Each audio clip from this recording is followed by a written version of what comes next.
Hello everyone, in the next video from Flashpoint campaign Southern Storm, and today we will continue our journey through tutorial 1, the basic scenario. So without further ado, let's jump into the mission itself. We've already gone through all of those settings, so let's not waste time on that. We also have read that as far as I remember. And now we are going to focus on the second tab on the right side. So we will start probably with, maybe let's start with very generic information we can find on that tab. So the information is that we are commanding 11th Armored Cavalry Regiment command, or basically 11th Armored Cavalry Regiment. And here we have the command HQ information. So our commander is Colonel Reynolds. Uh, there we have the emblem or insignia of that particular regiment. It's basically black horses, quite well known unit as far as I know. It's the American unit, as you can see, American flag, the beautiful one. Now we have the information about the orders. That basically means that our HQ has orders turn right now. It's all, of course, related with the command cycle chronology and so on. Then we have the information when is our next orders turn, and you can see that we have now it's 15 minutes, so from 6 a.m. to quarter past 6 a.m. All is correct. As you can see, I don't think it's very crucial for us. That information, we can extract that information from here also, and from here, the top right corner. Anyway, next we have the information about the starting forces victory points, which means that we have 100% of them at the very beginning, which is fine, no losses, okay. Next is information about electronic warfare comms interference, which is very low for that scenario in general. And for the beginning, of course, it can change throughout the scenario, throughout the mission. Recovery of readiness. By the way, I think I went through all of that, but okay. So recovery of readiness plus 21 hours. We shouldn't bother about that in that particular scenario because it's only 4 hours long, as you can see here, top right. It's a crucial information though. You need to take care of that.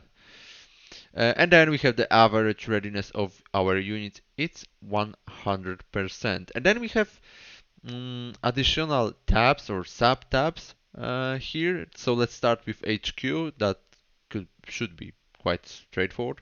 It means headquarters.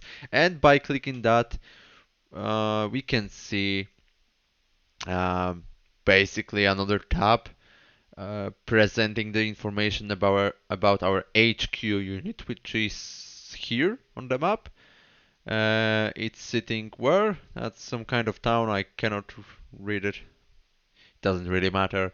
So yeah, that's a unit tab, and basically we have such a tab for all our units, either the on map or off map. I will not go through all those information right now. I prefer to do it later. That's quite important, or maybe I should say one of the most important things in that game. So basically the unit card, I could say like that. That's quite common in case of board games. So yeah, that's it. By pressing HQ, we can show that particular unit, what it includes, and all that stuff we will jump into later. So let's close it, and then we have the second tab, and that's scenario information. So basically we have read that while starting the or selecting the scenario before, but it's still a short description. It can be quite useful, especially if the scenario is extensive, so complex. I think it's worth reading that a few times. And then we have victory status and conditions under that tab. Here we can see what it means in general, how to achieve decisive win. tactical win, marginal win, contested result, marginal loss, tactical loss, and decisive loss. Then we have the catastrophic force loss threshold, 30% remaining strength. In general, it says what kind of losses we can allow for to achieve certain victory or certain loss. Usually, we rather strike a decisive win, well, in general, win. We don't want to lose. So yeah, that's the information. Uh, I think it's. I don't know whether it's. Well, on the real battlefield, it's quite important. Especially as a NATO, we try to minimize our losses. That's quite crucial. In case of USSR or in general Warsaw Pact, the losses are more acceptable, but that's of course related with doctrine itself. So uh, I would say it's quite useful. I think the most useful tab, the information inside that tab is down below, which states estimated ownership of victory locations as of 6 a.m. now. And here we can see our victory points, which we should basically capture. And you can click on them and they will pop up on the map. So you can see that hex 2426 is the bridge southeast of Bad Dürkheim, and 2423 is the bridge in Bad Dürkheim itself. Both are worth of 500 victory points. So that's quite crucial. We have information whether it's contested and neutral or 15th Guards regiment from USSR, which we are going to fight with. So that's basically it. I don't think there's anything more interesting in that tab. Of course, we have information about the starting forces. They also have the victory points, I mean the value in victory points. So you can see that scenario victory point locations, scenario enemy losses, you can see scenario exited, scenario bonus penalty, scenario total victory points, and victory points distribution as of now, because that's gonna change while scenario is played through. So that's it about the scenario information center tab. We can close it and we can jump into operation staff report. And here we are going to have way more information, and I think those informations are quite useful. Not gonna lie. Okay, so let's start with the mission briefing. There is a mission briefing. We have our name, Colonel Reynolds, our commanding officer. A mission. Your mission is to secure the two bridges east and southeast of Bad Dürkheim and eliminate any Soviet attempt to cross into the area. Map: Bad Dürkheim, Baden-Württemberg. Here we have the coordinates. The area is of size 20 by 15 kilometers. And that's something in real life commanders get from higher HQ and what they are supposed to do, what's their mission, what kind of forces we should expect, and so on. The H hour is at 6 a.m. and you will have 4 hours to complete your mission. Dawn is around no, that's quarter to 4 a.m. The dawn. So well, okay, it's not really useful for us because we are starting at 6 a.m. The scenario starts at 6 a.m. So and dusk is around quarter past 9 p.m. and that's also not really useful for us because it's only 4 hours scenario, so we will finish it at 10 a.m. You are in command of Squadron HQ, which includes 12 cavalry scouts, blah blah blah. We've already read that before, so that's basically the summary of all those information we've read before. On average, your force contains regular units that are ready. They have plentiful ammo and good morale, and that's important information for us. Victory conditions. You must secure more than your initial share of victory points to win. A decisive win requires 86% of the total victory points won. A tactical victory requires 79% of the victory points, and marginal victory requires 70% of the victory points won. So yeah, that's again basically same information we saw before in scenario information, but it's I think it's a bit more readable because it's put at one place and very short, very descriptive. So that's yeah, mission briefing, right? It should be short and clear. So that's it. What else do we have? We have VP location overview. That's the same information except we cannot click on that. So it's not that useful. I think we added the capability to click on it. It's fine. It's nice because we can then pop up where the victory point is. In that scenario, is it quite important, but in other scenarios, possibly, yeah. Unclaimed victory points, none. 15 guards, MRR secured victory points location, none. As of now, of course. As always, the success of our campaign is in your hands. Do not disappoint us. Good luck, HQ. I think it's good luck or GHQ. Who knows what does it mean? And the map itself, so you can see it's very simplified view, I would say.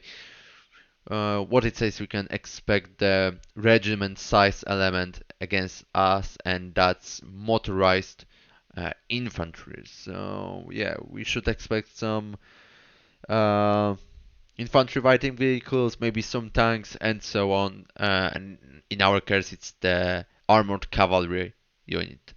And of course, also it says the regiment size, but to be honest, it's not really the regiment size element. We have way more units than regiment includes, so it's only part of regiment. It's quite misleading because well, regiment in general is quite big unit, and in our case, we are commanding definitely a smaller size unit. It's well, it's more something between, I don't know, maybe two companies max, maybe even less. I mean, it depends. Basically, our unit consists of uh, troops, which are, well, the sections. So we have a few sections. Usually, the section, like three sections, constitute a platoon. So yeah, it's definitely not the regiment size element, but let's go back to that. I shouldn't close it. So that's a mission briefing. Let's go to map overlay. Locations of active friendly units at 6 a.m. Blah blah blah. Well, same information as before. We can just see the initial placement of our units. And here, basically, that's quite important. I mean, quite important. Well, that's more explanatory. You can see that our troop here, ACR troop, that's the company size element. So yeah, as I've said, it was something between one and two companies. It's more like one company based on that map overlay. That map is going to be updated based on what our units can spot, what they can see, and so on. The information is usually rough. It's not very accurate. It just gives us a bit more information, so we can just check every time on that map what has been noted, what has been spotted, and so on. And also we can see that if we click on location ACR troop, that company size element, it's located in the hex 0621. That's the HQ basically, and we have also the squadron HQ. You can see that I'm clicking on it and it's popping out. So that's it about the map overlay. That's gonna, as I've said, that's gonna be updated throughout the playthrough.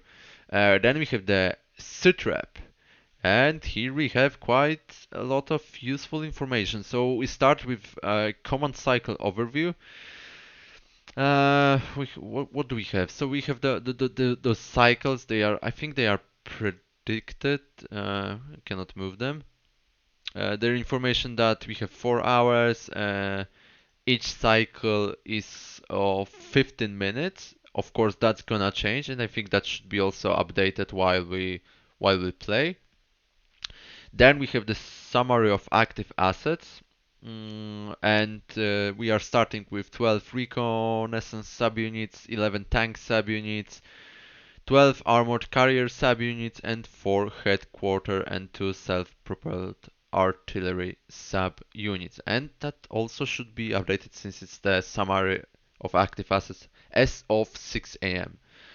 Um, then we have the information, more detailed information about the certain subunits and the information like readiness, morale, ammo, and delay in orders, and also what they include. And that's really useful because we can quickly go through all our units, check what's their readiness, what's their morale, and what the most important, what's their ammunition, and also what kind of equipment they have and what kind of units they consist of in general. So that's about the SITREP. Then we have the engineering. Well, in case of that scenario, we don't have any engineering assets, but engineering assets include, for example, the bridges, and that's what you are going to see in the third tutorial scenario. Dedicated mine clearing, mine laying units also, and in general engineering units, so which can remove obstacles and so on. So that's it. That tab is certainly useful in other scenarios, but not in that particular. Next, we have the air support. Also, for that tutorial one, we don't have any air support, but we can find the information like the current airspace status is contested air superiority, which means that none of the sites has the air superiority over that 20 by 15 kilometers area. Next, it's also quite important information. The current weather is day, overcast, visibility 10,000 meters, cloud sailing 690 meters, which is quite low. Air assets, no air assets, as I've said, for that tutorial scenario. And the forecast, airspace status, and weather by hour. So as of 6 a.m., the airspace control is contested. We can see that it's overcast, 9 Celsius degrees, visibility 10,000 meters, cloud sailing 690 meters, and illumination 100%. As of 6, 7, 8, 9, 10, airspace control is basically unknown. About the weather, we see that the higher temperature slightly, visibility is same, cloud sailing for oh 07 it's a bit lower, but then starting from 08 that's gonna increase up to 870 meters. That's still quite low, but certainly it's a bit better. So that's about air support. Then we jump into emitters, and well, again, in case of that scenario, we don't have any emitters units, but basically emitters include units which has radar. So we have like guide, well, how it's called, ground surveillance radars, which are very useful to spot enemy targets on the ground. Also, our anti-aircraft assets have radars. For example, M163 Vulcan has radar. Patriots have radar. I don't know whether they are included in that, but well, those kind of units have radar and they can emit radio frequency. So you can turn off. Basically, that tab is used to turn off or turn on radars because they are emitting some kind of frequency, and by doing that, they can be found by uh, enemy assets. So the enemy can perform, for example, SED or SEAD missions, which are supposed to eliminate or suppress enemy anti-air capabilities in general. So I think that should be quite clear. Then we have the diaries, and diaries is basically the log for each unit. So while we play through, you will see that we have a lot of logs here in the bottom left corner, but also we will see logs for each unit separately here, and that can be quite useful because while we have a lot of units, a lot of is happening on the screen, we want to see what kind of stuff particular unit did in that turn. We can just jump into diaries and check it. Uh, Last, we have mission capable subunits, and that's another information about our units. So you can see that we are starting with 4 HQs, 12 Recce, 11 tanks, 12 APCs, and 2 self-propelled artillery. That's gonna, of course, change while we play, while we lose units. So we can see those graphs are going to change color a little bit. Also, same information here. We see that we are started running right now. Withdrawn, fallen out, destroyed.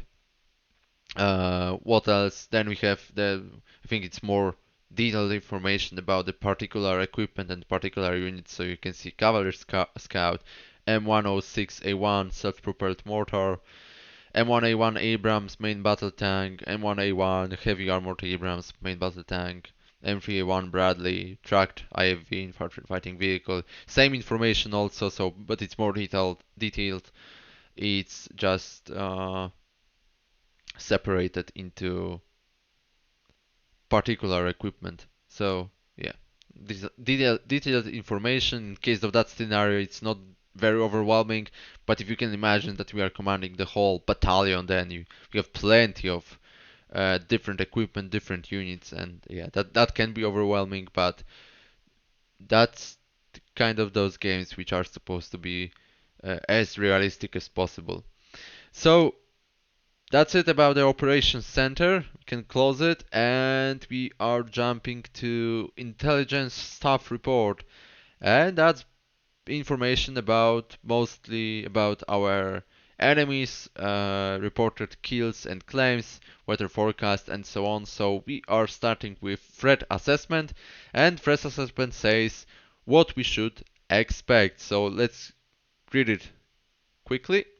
Colonel Reynolds, intel reports indicate that local enemy forces may contain 1 to 10 Recce, 10 to 20 tanks, 40 to 50 APCs, 40 to 50 infantry, 10 to 20 AT, which is anti-tank, 1 to 10 HQ, and 1 to 10 air defense.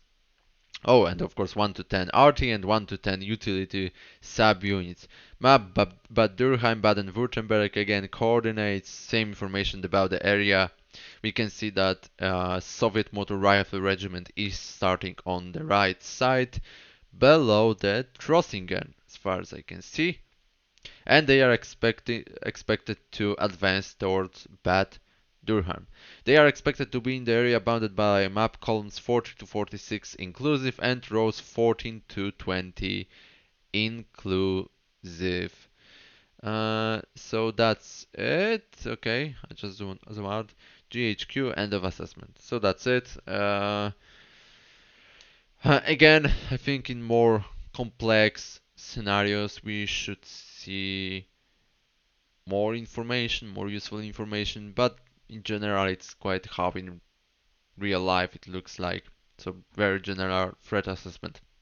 Okay, let's jump into enemy sitrep.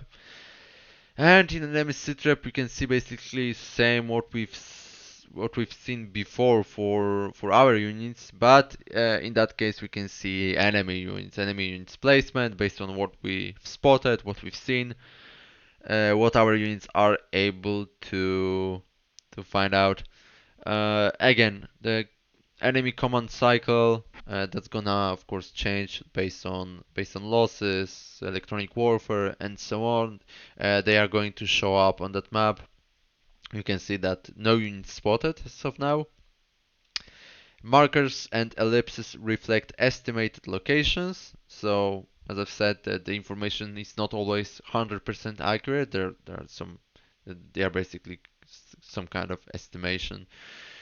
Same about summary of active enemy assets at 0600. You can see, well, it's 1 to 10 Reiki, 10 to 20 tanks, and so on. So we should always expect the worst scenario, I believe. And then lost spotting contacts in last hours. So we spotted something and now we cannot see it anymore. And that's also useful because we can spot some enemy unit moving that Autobahn in German, highway in English. But then we've lost contact with them and we don't know where they are, but we knew previously that they've been spotted, for example, south of Sundhausen. So yeah, that's it. That's yeah, that's useful information. Information tab. Let's go to reported kills and claims. You can see that table of kills made by friendly units. This is basically the informational tab table, basically. So, well, isn't very useful. I mean, it is because you can see which unit was fighting most. So also by looking at that, you can expect that they are probably low on ammunition. So maybe it's time to fall back them to resupply. Uh, but I think that's it about that tab. It's worth to sometimes jump in and check which unit is doing the best and which unit probably should be resupplied. But also we have similar tab in operations staff report, so we can see our assets, their morale, ammunition, and so on. Let's go into weather forecast, and that's again basically same information as we've seen before. It's more, I would say, more detailed because you can see that we have the temperature estimation. It's between 9 and 16 Celsius degrees. So yeah, it's different. Of course, it's spanning broader time because it's from 6 to 12. So yeah, well, it's not really that detailed as per single hour, but it gives us general information about like those 6 hour periods. So what we should expect. We have wind, we have the visual illumination, and cloud sailing. Uh, Light data, then we have information about the dawn, dusk, moon. So those information we've seen previously, but again we can see it here. It's really useful. I think the moon it's the third quarter of moon. I mean the phase, which also matters surprisingly. And then we have the system impact information, and it might be the most useful one from that weather forecast. So the artillery from 6 to 12 reduced effectiveness of smart munitions due to low cloud sailings, unfavorable conditions to smoke curtains due to strong winds.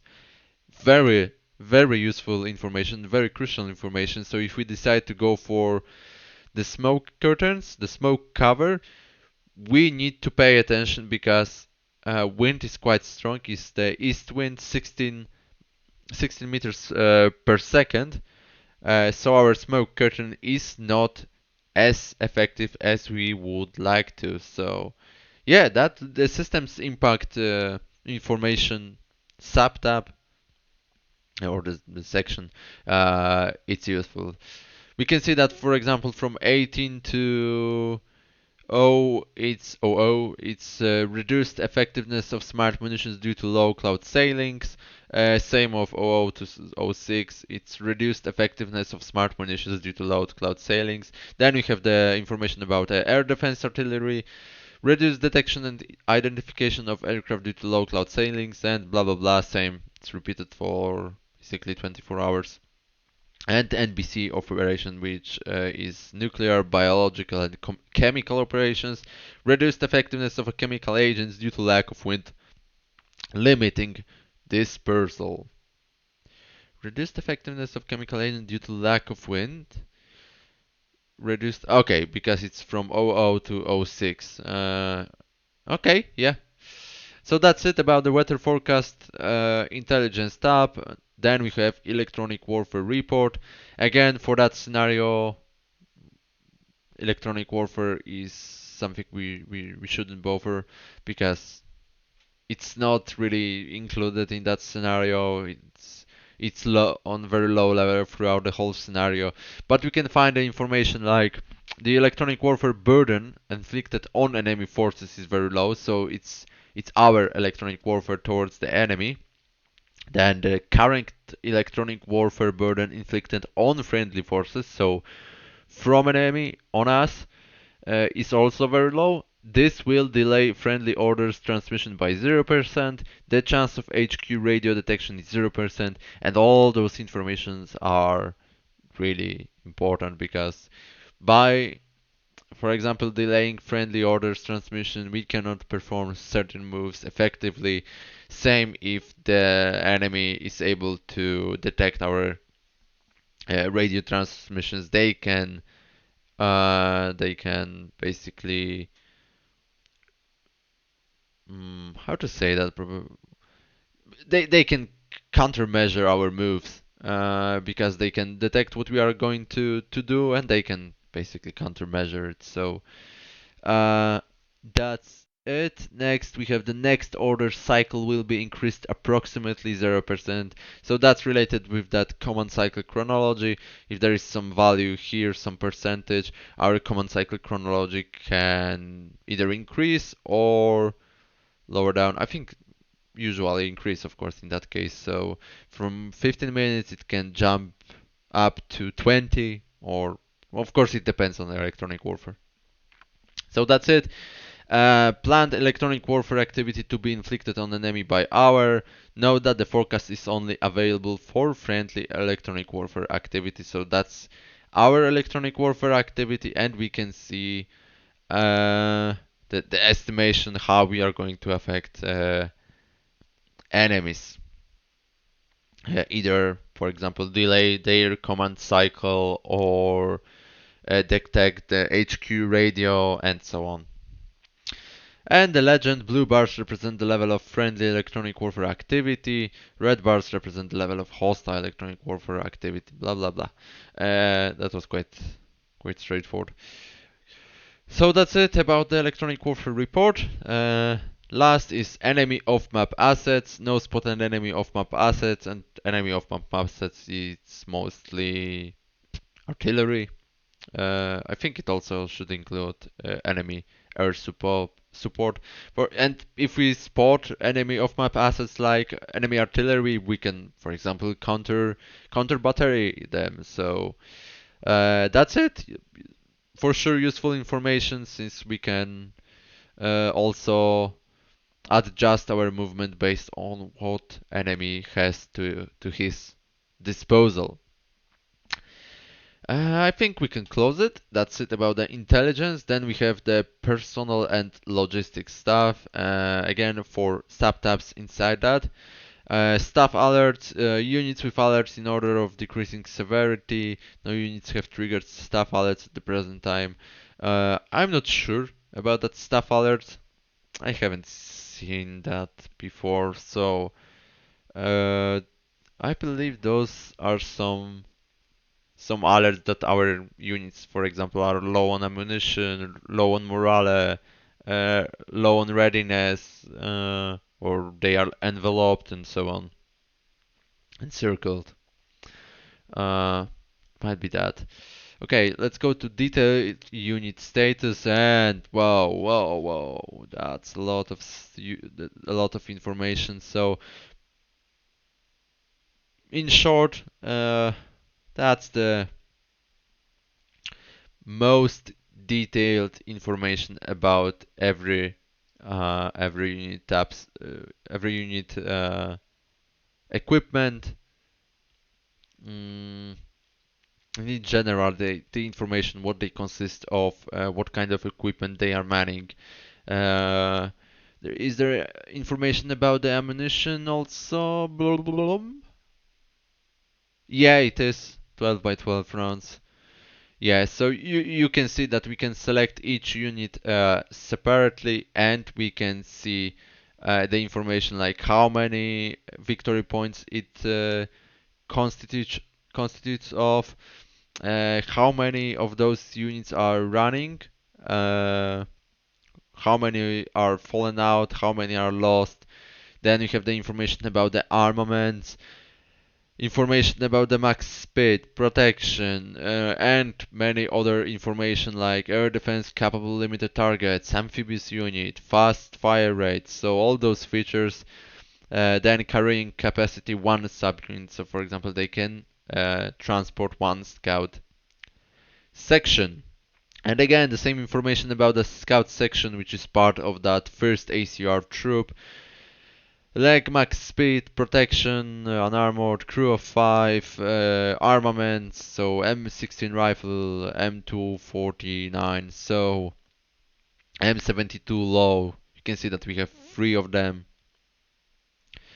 Then other anti-armor infantry support weapon, extended command range, infantry support weapon or squad weapon. So kind of traits as you can find in either Steel Division or Warno. But yeah, as I've said at the very beginning, that's very, very detailed information about all your units and their current status because as tab name says, it's detailed unit status. Yeah, that's it. Also, well, you can find here that readiness, morale, ammunition. You can see who is their HQ. You can see by clicking that HQ is popping up, and where they are located. You can see that they are here, just south of Friedheim. And that applies to all the units we have in our 11th Armored Cavalry Regiment element. Same for example for M1A1 Abrams. So yeah, that's it. We will not go into details of that. That's probably for technical geeks, I would say. Next, we have reinforcements and withdrawals. As of that tutorial scenario, we don't have any reinforcements planned, so you can see that future events non-scheduled. But for example, in other scenarios, we can expect some reinforcements to come in. Same about the withdrawals, but that tab is empty for that scenario. And of course, it's updated while we play through. And ammunition, yeah, and that's another useful tab. You can see what kind of ammunition, what kind of rockets, calibers, and so on our units have. What's their basic load? What's the information on hand? So what they have right now to their disposal, to their usage. Percentage on hand, expended also, so we can see how many of those runs were fired at the enemies.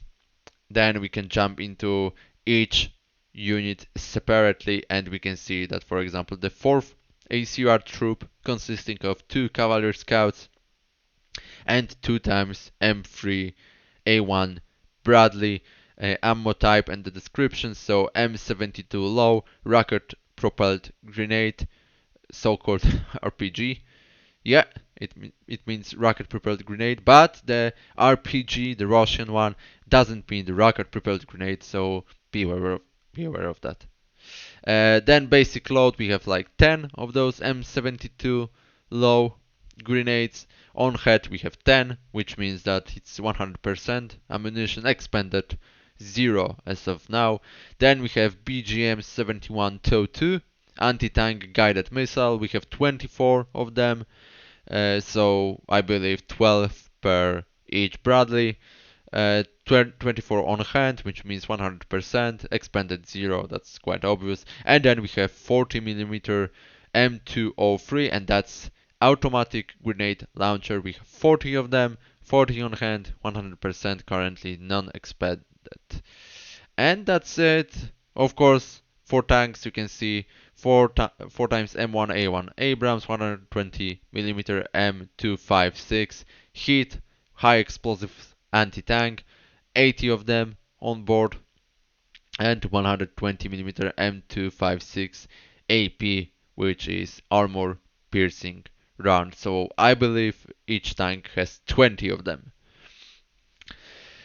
And well, that's it. We have some additional information down below. So for all active, inactive, or reinforcing units, ammunition types that are shot in bursts of fire are excluded. That's also quite interesting. So, like for example, the ammunition for machine guns, they are represented as bursts of fire, and they are excluded from that tab, which is interesting though. I don't know why. I would rather expect to see that information here. For example, if we have strictly infantry unit, that's quite important to see that here. But it is as it is, okay? Due to ammo resupply, the expended amount may exceed the basic load amount. Okay, that's obvious. So if we fired like 24 toes, we've resupplied them, and we fired another 24, so we've expended 48, but the basic load is 24. Quite clear. Let's close it. So that was personnel and logistics staff report. Now we have fire support center, and in the fire support center we can see all, well, basically fire support elements which are either on map or off map. In that case we have only one on map, self-prepared mortar unit. You can see that it's the veteran self-prepared artillery. It's a size of section. We will get into that also, what it means, the section, the company, battalion, blah blah blah, all those in general order of battle elements. Unspotted in 0620, that's the hex which is popping up here, under FSCC control, which means it's under fire support command center. I think that's the name for it. We can change it, and that's quite important. So we can either allow the artillery unit to be managed by fire support control center. So, for example, certain unit in the battlefield ask for the fire support. The request goes to fire support center, and they request the artillery unit to put fire on certain hex or hexes. Or you can do it manually. So it's up to you. You can either turn it off or turn it on. Up to you.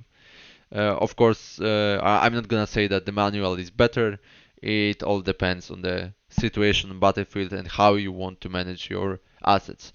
Not assigned to any fire support group, you can do that also. So you can assign certain fire support groups to certain units, and those units can only request the fire support for them. Information about HQ, you can also click it, so they are belonging to that ACR troop HQ. Next, MTRs and Mortar ACR troop is currently acting in support of all units involving 1 free hops and 2 8 minutes of latency. And as I've said, you can assign the mortar or in general the artillery unit to other units. For example, you want that mortar unit to only support the first ACR troop, and you can simply do it. Then we have information that orders are on call. I've already explained that.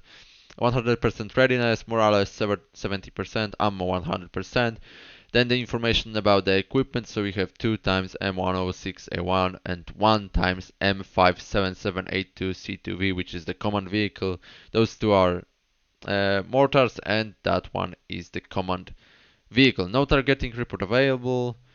Information about the ammunition, and it consists of 136 high explosives rounds and 40 smoke rounds. So that's it. The more assets you have, the more information you can see here.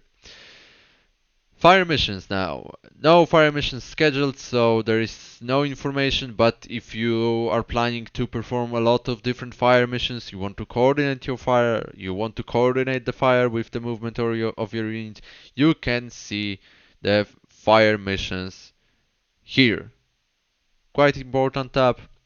You can see start time, end time, status, contact, target, type, rounds. Quite important rounds.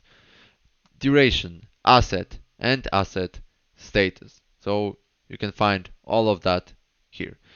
And last but not least, we have Fire Support Control Center. And here we have the queue of fire support requests. So we have the send time, priority, contact, target, location, and spotter. The queue, sorted by the sending priority, contains recently received requests which not yet have been processed.